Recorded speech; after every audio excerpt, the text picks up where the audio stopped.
judgment that's out, in which clearly, viewers, we are going to see this as Congress defeats Republic TV. And I beg your pardon, Republic TV has defeated the malicious efforts of Congress party, and this is also going to go down in history as being shown as Arnab having defeated Sonia. I'll take you through page number 31 where the observations begin, and I read out what the Bombay High Court has said in our favor. It says, prima facie it appears the petitioner is a media journalist, and all he was doing is questioning the alleged non-response of the Congress party and Sonia Gandhi to the killing of two Hindu saints, juxtaposing this with a question that was asked to Sonia Gandhi. Therefore, the petitioner made some allegations against the foreign origins. It is quite clear, and I repeat this, it's quite clear, the object or the target of the petitioner's attack was primarily the Congress party. There was no mentioning of the Muslim or the Christian community. It would be too far-fetched to go ahead and say the religious communities were involved in the debate. As a matter of fact,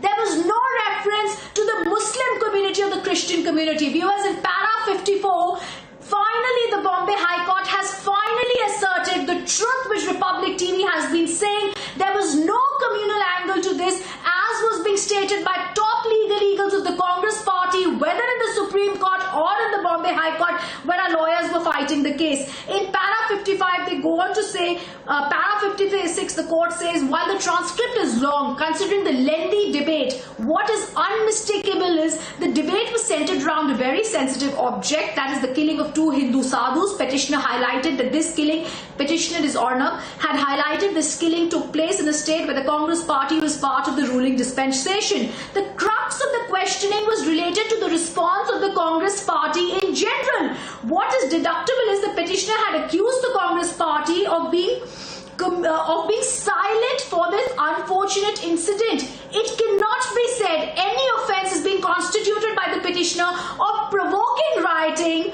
or promoting feelings of enmity, hatred or ill will between different religious groups, which is prejudicial to the maintenance of harmony between different religious groups, or which disturbs or is likely to disturb the conduct of the petitioner, cannot be said to be deliberate or with having malicious intention to outrage the religious feelings. Viewers, I may be going over my words, maybe I'm slipping over my words, because this is the crux of the matter. If I can just go across to Saket as we are reading out these words.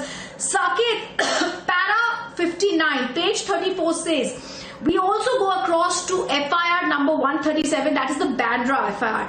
In that case, we can go ahead and say, as per, he's talking about the FIR, and then they say, the petitioner, it was said that the petitioner gave it a communal color, but the transcript has been placed on record. From what we have seen in the course of the debate, the petitioner referred to the clashes in Surat, and he stated there was an attempt to make people feel nervous. But then after going, they've written down the entire transcript, viewers, of the Bandra FIR that was filed against us, and he says the petitioner clarified, and this is important, on page 36, para 63, petitioner clarifies there was no question of targeting any community.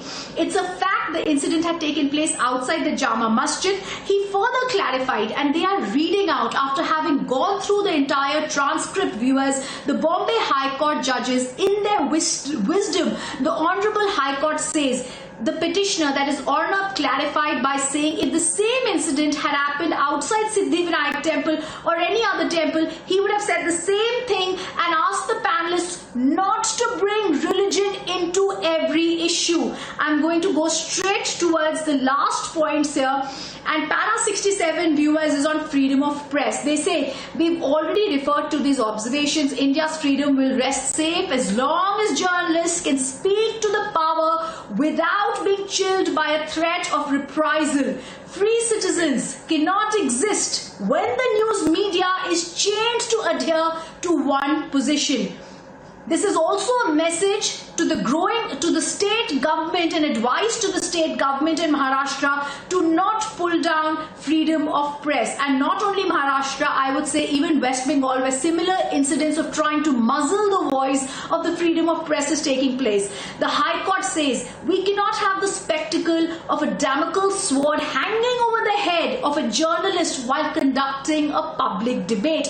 India is a mature democracy. 70 years into our republic, we cannot be skating on thin ice so much that the mere mention of a place of worship would lead to animosity or hatred among religious communities, which will cause an upheaval on the streets. Subscribing to such views could stifle all legitimate discussions and debates in the public domain.